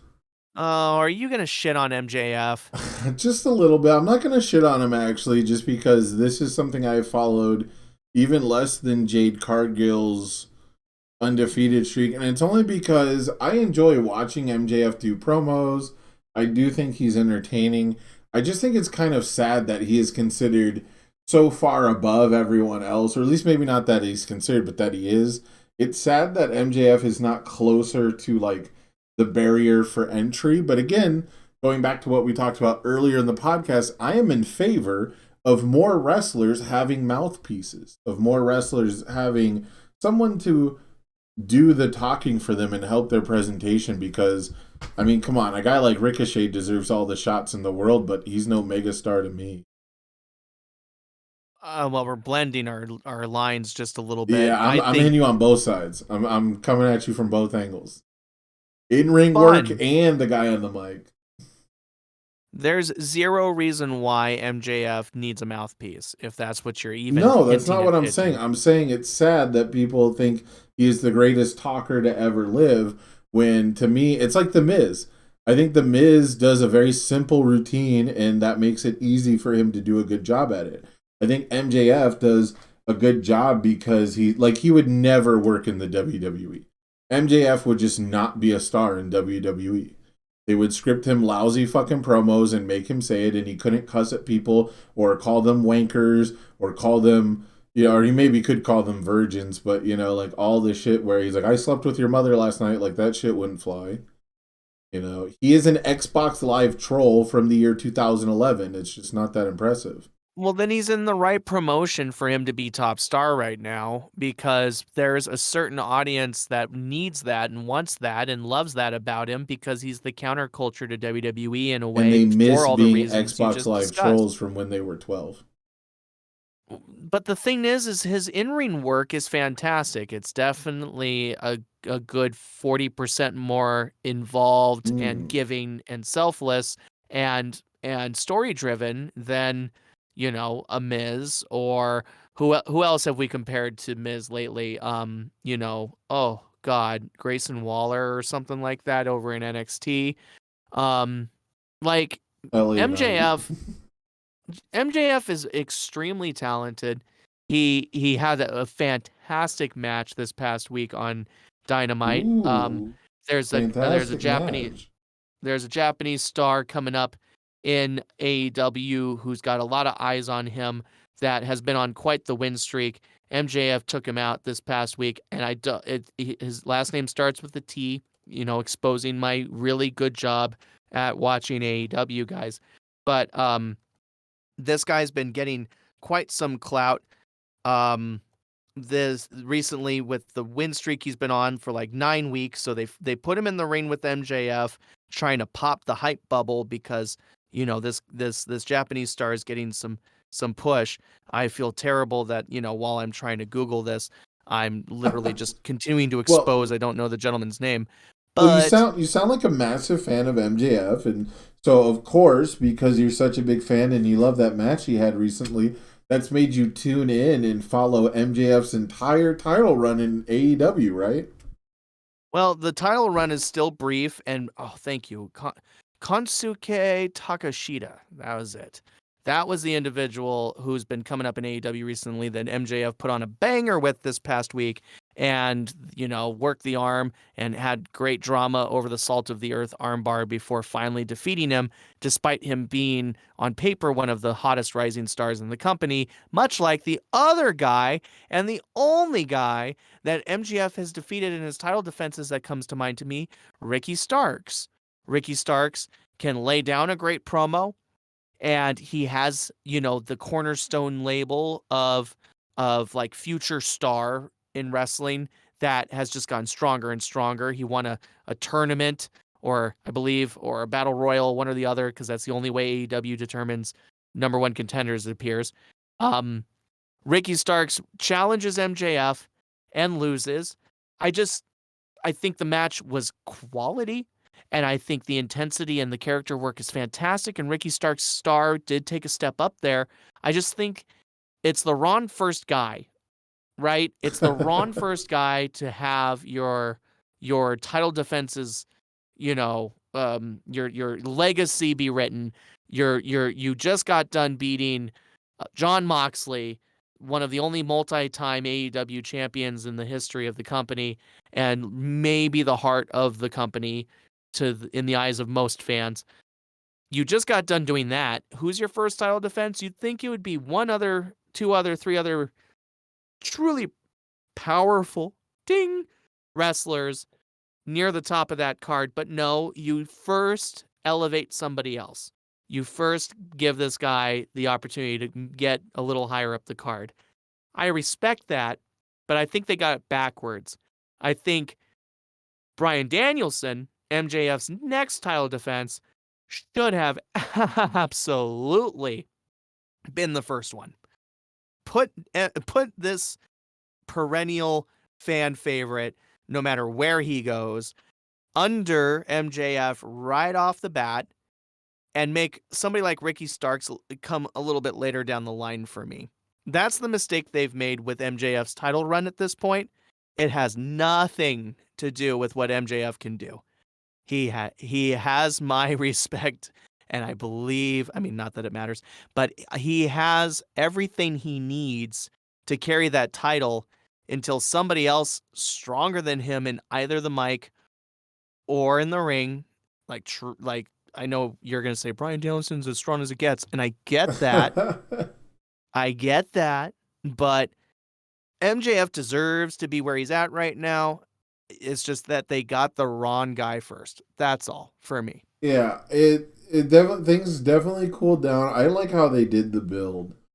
The whole I'm the devil and I'm wearing a mask for that whole match, and just handing him the number one contenders. Like, I'm a fan of that kind of storytelling. It's just this guy didn't need it. MJF didn't need it, and if you're gonna then he doesn't hang out with those same people at all. Like, that was such a short-lived, that's AEW in a nutshell, is short-lived alliances, though. Yes. So that shit was just kind of weird. And then it's his presentation from him winning the title is overnight completely different, Like, his presentation to getting to the title, to winning the title, to being champion, they all seem so different overnight, and it's just, I don't know, man. It seems kind of lackluster, and at the end of the day, it's almost like MJF just doesn't need the title. Well, like, whether or not he deserves it, I don't think he needs it. In a way, it was time for him to win it because of the phenomenal work he did with CM Punk. That feud was easily one of wrestling's best last year. Just the stuff you wanted to see so bad. And that work was just so good. And it really, there was no moment where MJF looked overpowered or outmatched, either in the ring or on the mic. And that right there speaks volumes in and of itself. You're talking about somebody who in 2011 captured the imagination and the momentum of wrestling's biggest company in one of the most inventive and memorable ways I've ever enjoyed as a fan in CM Punk. You go toe-to-toe with that guy on both primary sides of pro wrestling, the character work and the in-ring work. Holy shit, yes, you get a belt. You get a championship. Do you need it right now? Maybe not. But the thing is he deserves it.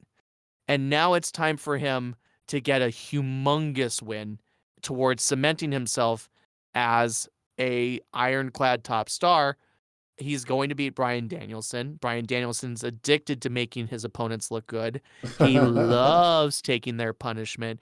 It's all he could ever ask for at this stage of his life and career. Please, he says, please let me make MJF look awesome. Not that MJF needs the help, but it's going to be great. As champion, though, even without that belt, you're right. He would still be MJF. He would still be cutting through promos. He would still be calling out everybody who's around him for being any level of nerd or dweeb compared to him, right? He'd still be the salt of the earth. His character is like a Ric Flair's because he's gonna be a shitty heel dick, like I talked about last week, no matter what. And he's so good at it, he can run with the company right now. But I agree, the belt isn't making him. He's made himself. He's one of the top 3 stars in wrestling right now, pound for pound, word for word. Like he's killing it. So let it ride, man. But no, you're right. He probably wouldn't need the title to continue to succeed on this level. Yeah, it's tough because, like I said, I do enjoy the segments. It's just really interesting that like he gets to just be a shithead. Like he has the charisma, I guess. He has the delivery. That's stuff that doesn't traditionally work on me, I guess. That's stuff I don't vibe with most people on. So maybe that's where it falls off for me. But he basically just gets to go up there and bury people, and it's okay. It's very Rock-esque to me. So, it's or Triple H with a suit, and long hair and evolution behind him. No, which Triple H on the microphone, aside from the Booker T feud, he did not bury people on the microphone. He put them over the way you're supposed to for promos. You mean he talks up their accolades and then says he'll take them out anyway? Yeah, he does the typical, you may be one of the best, but you're not the game. He's one of, that's what you're supposed to do. The Rock and MJF, they me, I fucked your mom, me. They baby talk you. I'm gonna slide in there and say MJF put over Jericho, MJF put over Page, MJF put over his opponents just fine. He does. I remember him putting over Punk and barely at that. He does it in a different type of brushstroke, but it's there. And okay. MJF definitely does his part. Okay. He's just ahead of his time right now. His success is ahead of the credentials you see on paper, and his success is bigger, super bigger, than the championship he's wearing right now. He's just encapsulating the correct approach to being a wrestling heel today in a counter WWE company. He doesn't need the belt to be a top star. They're just trying to see if being the top star will help elevate the company. And I think when he wrestles Bryan Danielson, we'll see one of the finest matches either man can get out of themselves in this point in their careers. But I can't wait to see it. I think that's one that I'm going to want to buy for sure. That's Revolution, right? Gosh, I hope I'm not shitting the brick on the name of the pay-per-view. Who knows? It's one of many names. Pay-per-view names don't matter anymore. They're barely themed. They don't have stages. It doesn't add anything to give them names anymore. They could just call it UFC 256 for all I care. But one star who is making their way to the main event, and they might have been there a while ago if it wasn't for their cousin. And I think it's actually the most interesting character in wrestling today is Jey Uso and the story of Jey Uso's interactions essentially with the bloodline, with Roman Reigns. Yeah, well, I'm glad to see that you're coming around, you're peeking your head back around the corner after you kind of sort of marched out and said, I'm losing faith in this storyline. I'm glad you're back. Oh, I've still lost faith in the storyline. It's just I'm down to talk up the positive elements because we didn't have a podcast for the last 2 years when Jey Uso has had one of the, I'm not going to necessarily say more realistic, but he's had one of the best slow, gradual burns. Like his character, so the same problem I had with Sami Zayn's sort of whiplash betrayal / hey, I don't actually want you to beat the shit out of my friend, even though I totally beat the shit out of him and laughed at him getting his ass beat and helped you do it. Right. I thought that drawing the arbitrary line at hitting him with a steel chair defenseless was kind of weird. But when it comes to Jey Uso's story is basically just mental abuse. Right. I agree with you. I think you hit the nail on the head 2 weeks ago now when you said it's not a Sami Zayn story anymore. It's a Right. Jey Uso main event story. And honestly, if WWE wants to blow our brains and impress the hell out of us, they're finding a way to put Jey Uso above Roman Reigns at some point.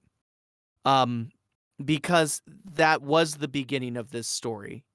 Even after once they got through Roman becoming champion, the first person he elevated was Jey Uso. Right. And they've been treating Jey very poetically for the last 2 years, and he totally held his own up against main event talent in main event spots, and just to end up siding with Roman despite the abuse he suffered in a Hell in a Cell match for 25 minutes. Like, man, that was already 2 years ago.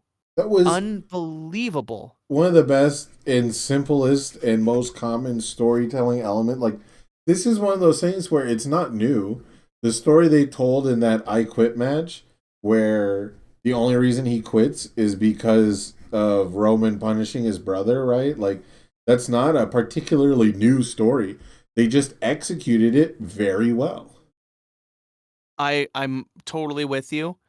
At the time it hit me in this really cool place in my emotions because I personally love when a tag team wrestler stops being a tag team wrestler. And I was rooting for Jay at that time to not fall in line with Roman. So when he did, I was thinking, what a missed opportunity. But Yeah, so much for main event Jay. exactly. And now we fast forward through all of this amazing work that the entire faction has done. And the fact that Jey Uso's now just that cherry on top of the tension between Sammy, Cody, and Roman, that one outlying X factor that makes you wonder whose side is he really on? Like, this can go so many amazing ways. The most Yeah, predictable one shows Jey Uso and Sammy sharing that fist bump on SmackDown as a ruse for Jey Uso and Jimmy to turn on Sammy and cost him his match against Roman at WrestleMania or at Elimination Chamber, be setting some up. real Russo swerve bullshit. You call that a Russo swerve? That would be some Russo swerve shit. Yeah, like, The oh, I'm going to drop out of the ring and leave and shake my head in disbelief. Like, he had the look of someone who's suffering a PTSD panic attack, which is, yes, just solid character work at this point. And for him to meet up with Sammy and fist bump him and then swerve on him at the end, especially since when it comes to wrestling, it's always going to end up looking like it was planned all along. It's very hard to make it look like a character's motives have changed immediately in the moment, or, like they've got a tough decision and it's actually coming down to this second. That stuff never really looks that good to me, so. I think it would be a missed opportunity, honestly, if they went with the predictable outcome of Jay siding with his brother to turn on Sammy, help Sammy lose. Roman continues his championship reign, and then we have the Usos, Kevin, and Sammy fight at WrestleMania so that I Kevin hate and that. Sammy. Right. Yeah. That's the projected path, right? So Blech. many pundits out there say this is where it's going. But if we, in my humble opinion, are paying off this phenomenal work we've done for 2.5 years, believing in these characters and the path that they've taken, then I think the best thing they can do is go in the opposite direction. Jay and Jimmy decide that they're bigger than the table. They flip the table on Roman. They cost Roman the WWE title at Elimination Chamber, and we find out how the fallout falls from there. Like, Right. if Sammy's walking into WrestleMania preparing for Cody in some capacity as WWE champion, we're not only succeeding in I said it last week. I wish I could find another example of the last time I felt like the upset was so beautiful. as the Eddie Guerrero topping Brock Lesnar at No Way Out 2004 it was, right? What an Mhm. unexpected and beautiful upset. If they can give us that payoff and give us the payoff of Jey Uso stepping into his own and standing up to Roman and beginning to be the exit of Roman from that role, like, now we're talking here. Now we're talking maybe, just maybe, a pinnacle storyline in wrestling history. If you do it right, you make 4 main eventers out of this. If you Mm, do it right, you mhm. end up with Roman Reigns, Cody Rhodes, Sami Zayn, and even Roman, Cody, Sami, and Jay easily could be main eventers. There could easily end up being, a 4-way split, whatever. I've seen so many rumors. I don't dive into this stuff too much, but it comes by with social media and the way YouTube works, where it was rumored that they were gonna turn the 2 belts into an undisputed belt, and then also make another world title for Cody Rhodes to fight over at WrestleMania, which sounds so outlandishly Vince McMahonly bad that I can't believe it's anything more than like a false leak to try and find out who's leaking information. But like, in a world where we split the belts up again, I could easily see it becoming like a Jay versus Roman, Cody versus Sammy, or something along those lines. I think at Uh-huh. the end of the day, the biggest thing is Sammy needs to stay in a main event title picture after Elimination Chamber, no matter what. Yeah, I mean, I've been saying for years that Sami Zayn is the man that Money in the Bank deserves. And, now more than ever, if we as a fan base aren't interested in seeing that happen, then, I'm calling, the kettle black. I don't know why I use that, cliche in this situation But because it yeah, doesn't make it sense. it I needs think they're to the story needs to be Jay Uso his entire life has played second fiddle to Roman, right? The whole emotional abuse of all my life I've been better than you. He will go to lengths that Jay is not willing to go to. So Jay finally was not worth it to be excommunicated from his bloodline, right? Like family is important enough that fighting with his family was not that big of a deal, right? Then family was so important that he couldn't accept Sami Zayn because Sami Zayn's not family. And in Jay's mind, what's the whole point? What was the whole point of kneeling and acknowledging Roman and dealing with his bullshit? Because again, he's been dealing with it since he was a kid, right? The whole storyline is Roman has always bullied him, and Roman has always looked down on him and been better than him and been first at everything. So, what's the point if now you don't even have to be like Sami Zayn was not beat up to be in the bloodline. Jimmy and Jay both were. So if Yep. Sami Zayn can just hang out and not be blood related and not get jumped into the gang basically, he was like, what's the point of even doing this? He's not my blood. The only reason I keeled toe was because I wanted to still be involved with my fucking family. And then he's seeing the same relationship that he has with his brother that he watched Roman Reigns beat up and inflict pain on to win a match against him. He's watching Sami Zayn be forced to make that same decision again. And finally Mhm. realizing that there's no end in sight to Roman Reigns bullshit, finally realizing that it really doesn't matter. Roman's just using people. Like, if he sides with Roman Reigns after all of this, then we really have just learned nothing.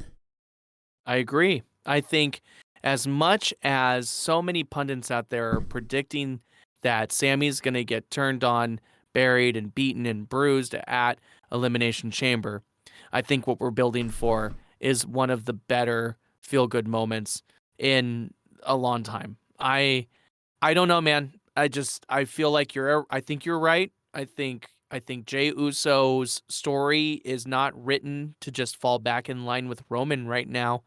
I think it's convoluted and difficult, and I think they probably drag out this main event match, and it's almost like the Hell in a Cell match that Jay and Roman shared a few years ago, where it was half walking around and feeling attitude about what was happening. Roman Yes. battling with himself about decimating his cousin, but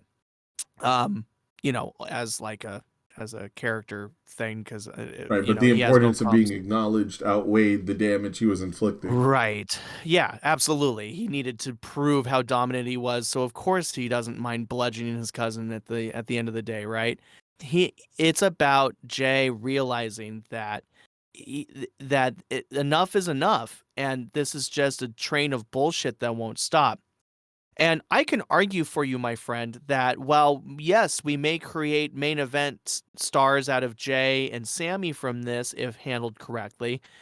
I mean, Roman, as I mentioned last week, could very well need a step back anyway, take a break. He's the top star in the company, and they've done a great job of having Cody be on that pedestal.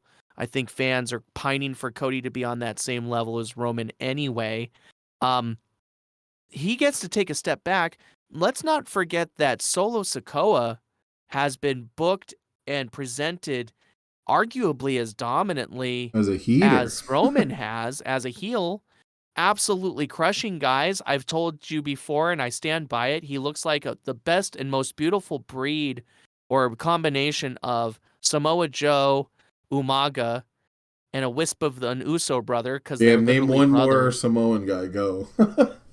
Well, I'm sorry that the blood is shared, but Umaga Man, he looks like the see best Umaga combination a of lot. 3 Samoan guys I recognize.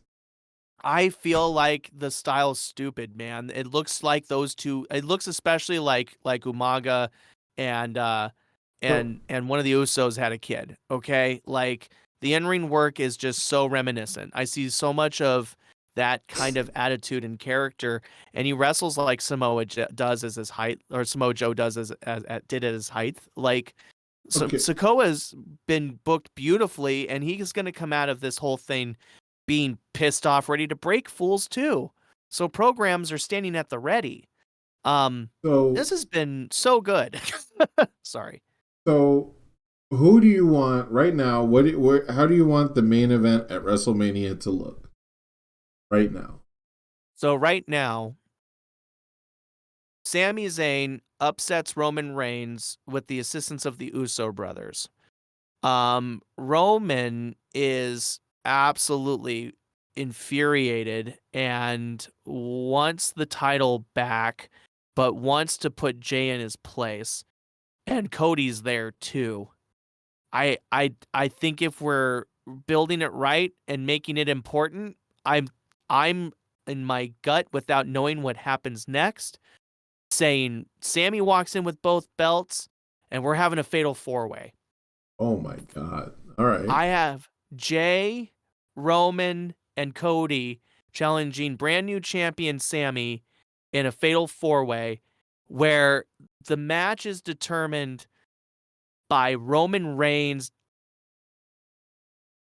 putting over his cousin. I said it. So you What want if a Jey fatal Uso- 4-way? You want a fatal 4-way where Roman gets pinned by Jay? Yes, I do. Okay. I do. I make it about that. I make it about Jay after all this time. And then we get to the bullshit about Cody getting one of those belts and turning it into the American Eagle belt, from the 2000s. And that's when we do all the splitting and the Roman backtracking. But why don't we go all in on Jey Uso at WrestleMania and put him on that pedestal too? And not have Sammy get pinned, he's protected. Not have Cody get pinned, he's protected. Have Roman be put in his fucking place. So, and let Roman take a back seat for a while, and we get back to work building new characters, new stories, splitting up the titles if need be, because everybody seems to be thinking that's where we're going. I think it could be powerful. So, I've got something pretty similar. I've got Jay helps Sammy win the belts in an upset shocker, and none of this Jay comes down and has to stare at them and decide, and everyone reacts, and I hate that shit. It's a WWE staple, and they think it adds to the moment and give the crowd time to react by standing there for 17 seconds while everyone continues selling and blah, blah. Fuck that shit. Have him come down, screw Roman out of the titles, put an end to his bullshit, and then Roman needs to deal with Jay first. Roman says, I don't need this title. I don't need to main event WrestleMania. That's not what I'm about. That's never what I was about. I've been there. I've done that accolade. It's new to it's new to you. It's old news to me. And instead, he needs to handle family business first. And you have Cody versus Sami Zayn for the Undisputed Championship at Mania, and Sami Zayn wins. And Cody can, I don't know, fuck off and do something else and come back later for his finish. His story is lame. No one likes him. And Roman versus Jay in a last man standing match. And for the last man standing match, they have the entire bloodline as lumberjacks. Yup. I love it. And I assume by the end of it, Roman is buried, right? Last man standing, no gimmicks, no weapons, no outside interference, inside the ring the entire time. Just a 40-minute slugfest, a 40-minute back and forth, no drive-bys because the lumberjacks actually do their job and they're actually impartial. No spearing a guy through the barricade, no family feuds on the outside, no side bullshit. Just a bunch of Samoan motherfuckers mean mugging two guys fighting to the death in the middle of the ring. And Jay comes out on top. I don't even, normally I'm big on booking the actual finish, but I don't give a fuck how he does it as long as he is standing and Roman is not. I think it would be beautiful, and I can think that even Roman as a man and as a person behind the character, I think he would love this because it elevates it elevates the rest of his family. It elevates the rest of these characters. If the story was actually about the Samoan bloodline, let's let the culmination of it involve all of them. As many as you can. It's so cool. I mean, it would be poetic justice to see Jay overcome Roman Reigns, and it would be poetic justice for his brother to have his back against Roman Reigns. It would even be poetic justice for Solo Sikoa to contribute to Roman's breakage. Right? I would love to see Solo about to interfere on behalf of Roman, and maybe just like an elder, an ancestor of his, whatever. I don't know exactly. I don't know who it would have to be. You've got Rikishi and the Wild Samoans sitting in the front row, right? And maybe they hold him back. Well, I'm saying as lumberjacks at the ringside, they just put a hand on his shoulder. They just give him a look, They just let him know, no, this is more important, Because it would be Jay finally overcoming his cousin Roman in front of all of the same family members that Roman has outperformed in front of at football, at sports, at wrestling, at whatever his whole life. And if the story is about bloodline, let's get the bloodline, all of them, involved in what I think should be the finale of this story. I'm totally down. I love it because of a couple reasons. It's giving Sami the win. Right.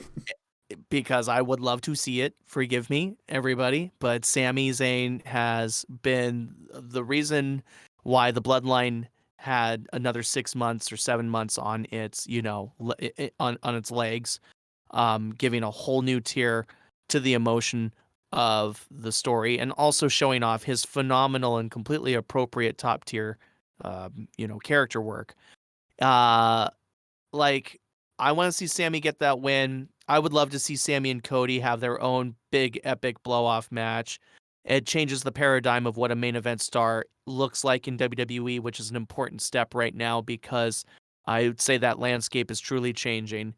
And Jey Uso, who has truly been the beginning of Roman's path of dominance, has been his crutch throughout that path of dominance, and has now fully in 360-degree fashion recognized the abuse that he's been victim to for over 2 years, and not just him, but Jimmy Two too. decades, his whole life. Dude, It's his whole life that Roman's been doing this shit. It's a far better story to put Jay against Roman at some point on this road to WrestleMania than it is to have them fall in line and help Roman remain dominant through to WrestleMania. And I think because WWE dropped the Roman versus Cody announcement of the main event prior to this challenge by Sami Zayn, and I think because so many pundits out there are doing their best to remind us that it's Cody and Roman and Cody and Roman and Cody and Roman. Well, the Sami Zayn promo did say, tell Cody he doesn't have to worry about Roman. I hear ya. And boy, does it not feel like 9 times out of 10, WWE would indeed carry out what we might expect. But I do think the whole wrestling industry and the pundits around it are working together to help us be real shocked when Sami goes over at Elimination Chamber and the entire face of WrestleMania changes. I'm stoked for it. I hope the coming weeks cement our vision. Go ahead. So the gist is we both want Sami to win the Undisputed Championship at Elimination Chamber. And then we both... Keep going.